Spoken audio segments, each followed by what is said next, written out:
This is all that's left of one of the largest rivers in the world, the River Negro.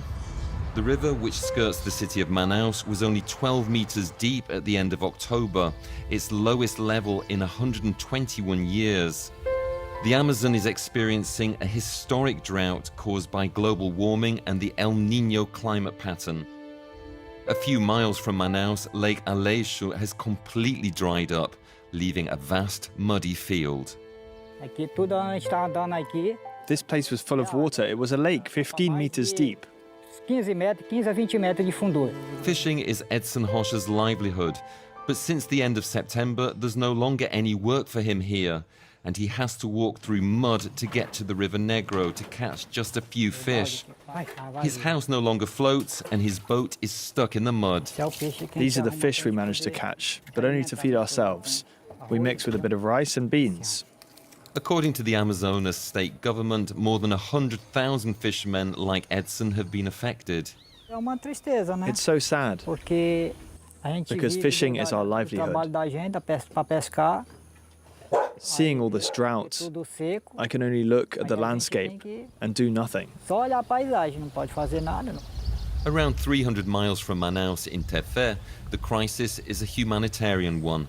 This tributary of the River Amazon, the biggest in the world, has become a desert in places. More than 78 local communities have been cut off. The day we filmed, the port was in turmoil. This boat was requisitioned to bring food and drinking water to more than 4,000 inhabitants in remote areas. You have to install a tap on this side and another on the other side. Civil security officials installed this device on the boat. It's a water purifier, essential to the village's survival.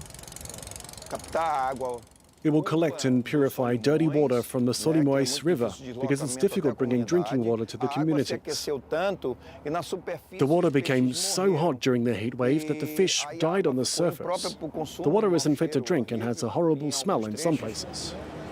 To protect locals from malnutrition, 1,200 food parcels are also on board. Tell everyone to go to the front of the boat. We have a difficult stretch ahead. The maneuver is tricky. Every day the water level drops, making navigation difficult. It'll take 5 hours for civil security to get to the rendezvous. That's 3 hours longer than usual. Under a blistering sun, residents from 25 villages arrive at this sandbank on foot or by boat. Rosineide Vasquez has been waiting for weeks for this delivery. Take this bag and give it to him. As the indigenous chief of the Kokama people, she's responsible for collecting water and food for her community. We're currently in a very critical situation. There are no wells or treated water in our village, so we have to drink water from the river. There have been cases of diarrhea, vomiting, even fever, but we have no choice. We either drink the water from the river or we die of thirst. The drought affects the daily lives of more than 600,000 people in the state of Amazonas. It's an emergency that goes beyond the local government's capacity. Our